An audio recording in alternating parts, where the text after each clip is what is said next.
العالم، كاس العالم اللي هيجي لنا في تاكس. وده اللي حصل، كاس العالم موجود دلوقتي في التتش وجلسه تصوير وانجاز. فعلا اسم الاهلي بيلف في العالم.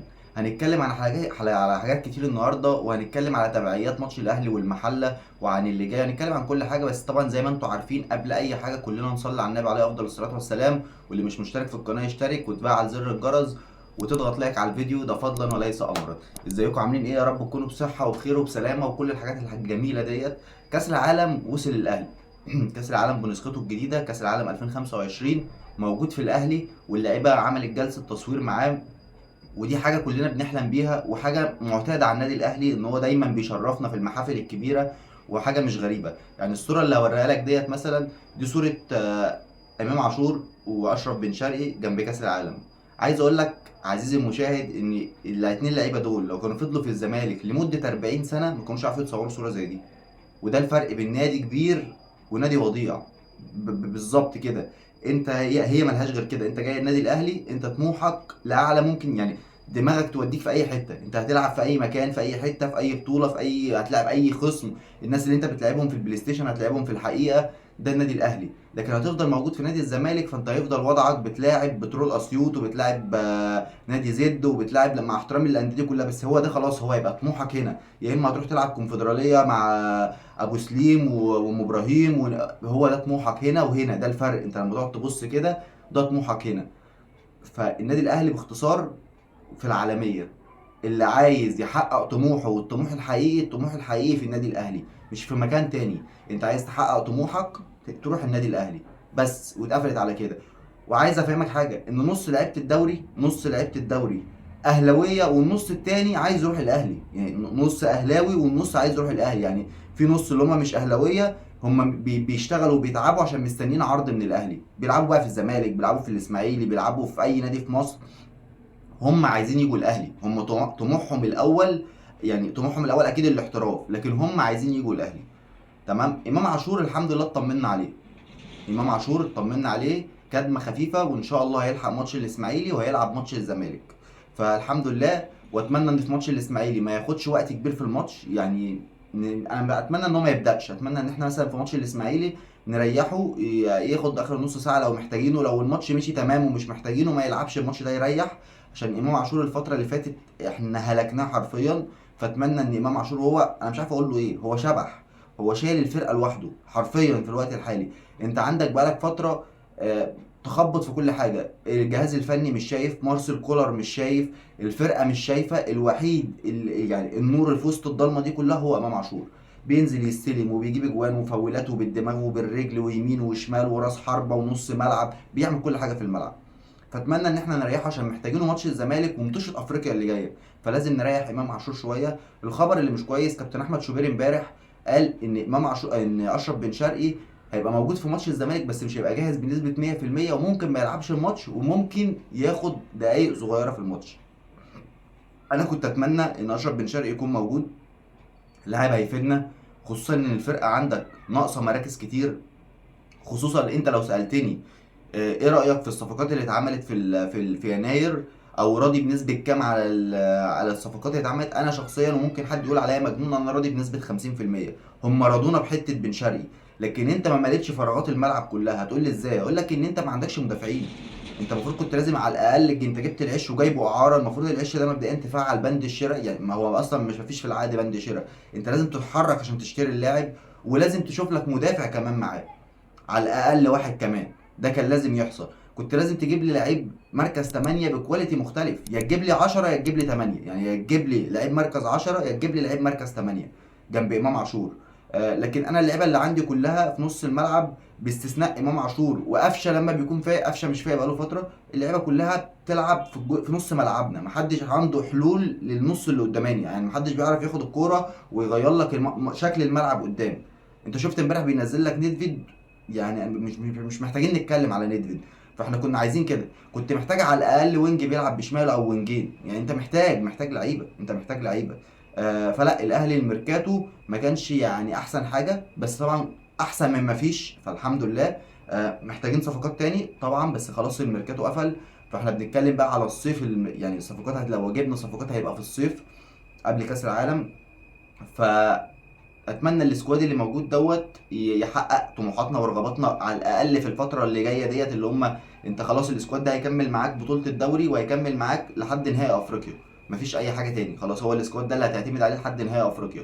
وبعد كده في متغيرات. آه، قلبين الدفاع انا شايف ان رامي ربيعه مش لا مش يعني مصطفى العش يجي منه، يعني مصطفى العش جامد، عنده غلطات ممكن يصلحها في وقت من الاوقات والدنيا هتتظبط. لكن رامي ربيعه مفيش خالص، يعني رامي ربيعه انا شايف ان هو خلاص كفايه، يعني كفايه كفايه بجد. فانت محتاج على الاقل سيرد باك او اتنين. اشرف داري انا حاسس ان احنا معمول علينا نصبايه في الموضوع ده، يعني اللاعب فكره نيمار مع الهلال. انت لاعب جايبه، المفروض جايبه لنجم منتخب المغرب ولاعب تقيل، الراجل من ساعه ما جه ما لعبش معاك 90 دقيقه على بعض بجد. فانت لازم تشوف القصه دي، لازم ملف التعاقدات ده لازم نهتم بيه جدا. انت داخل على مرحله صعبه، انت داخل على مرحله كبيره، داخل على كاس عالم 2025 بنظامه الجديد. فانت لازم يبقى معاك سكواد محترم، على الاقل لو مش هتوصل لادوار كويسه، احنا نفسنا نوصل لادوار كويسه، على الاقل يبقى ادائك منظره حلو، ما نخشش بالمنظر ده. فانت لازم تنظف السكواد ده، لازم تشوف اشرف داري لو خلاص هو مش هيفضل بالمنظر ده افسخ عقده. لازم تشوف واحد زي خالد عبد الفتاح مشيه، واحد زي كريم نيدفيد مشيه برضو، واحد زي يحيى عطية الله انا شايفه مش على قدر المسؤوليه، ما يلعبش في النادي الاهلي، افسخ عقده، هو مش تفسخ عقده، هو اعاره، انهي اعارته خلاص، يخلص اعارته وسلام عليكم. تمام، وابتدي انت لو مشيت يحيى عطية الله ومشيت اشرف داري بقى معاك مكان اتنين اجانب، يعني يبقى معاك اتنين اجانب. تجيب لي بقى مدافع زي زين الدين بالعيد حته من عبد المنعم، وتجيب لي وينج رايت محترم، انا راضي، هبقى راضي، وانا عندي في الباك الشمال علي معلول وعندي كريم الدبيس حاجه كويسه. تمام، فانت ممكن تستغل الكلام ده، انت ممكن تستغل الكلام ده. كمدافعين انت ممكن ترجع عبد الرحمن رجان، ممكن ترجع احمد عبدين من سيراميكا، دي حلول صغيره وبسيطه بس هتقدر تعمل قايمه محترمه. لكن انت سايب لي القايمه دلوقتي ما فيهاش، لازم اشوف لاعب 8 زي بكواليتي محترم. يعني انت جبت احمد رضا فرجونا عليه، فهتقول لي طب ما هو كولر مش عايز يلعبه، ما هو لازم حد يقعد مع كولر، ما هو اللي كولر بيعمله ده عند لازم حد يقعد معاه. انت ازاي بتلعب كريم نيدفيد، ازاي بتلعب اكرم توفيق، ازاي بتلعب خالد عبد الفتاح، الناس دي ازاي بتلعب؟ مشي فضي الناس ديت خلاص بقى، فضي القايمه من اللعيبه اللي ما بتلعبش كوره وهات لي لعيب الكوره. فلازم حد يقعد مع كولر، لان الموضوع ده موضوع كبير، موضوع ملف الصفقات ده ملف شائك كده وموضوع كبير قوي. فلازم نحل الموضوع ده، لازم نشوف الموضوع ده وبالراحه كده نشوف له حل ودي وجميل. ده بالنسبه ده موضوع زيزو. زيزو في خبرين، انا مش ما عنديش معلومه، بس في خبرين، في خبر ان هو خلص في العين الاماراتي عشان يلعب كاس عالم، وفي خبر ان هو خلص مع الاهلي وتصور وهيعلنوا عن الصفقه في شهر 5. الخبرين دول موجودين، انهي فيهم الصح معرفش.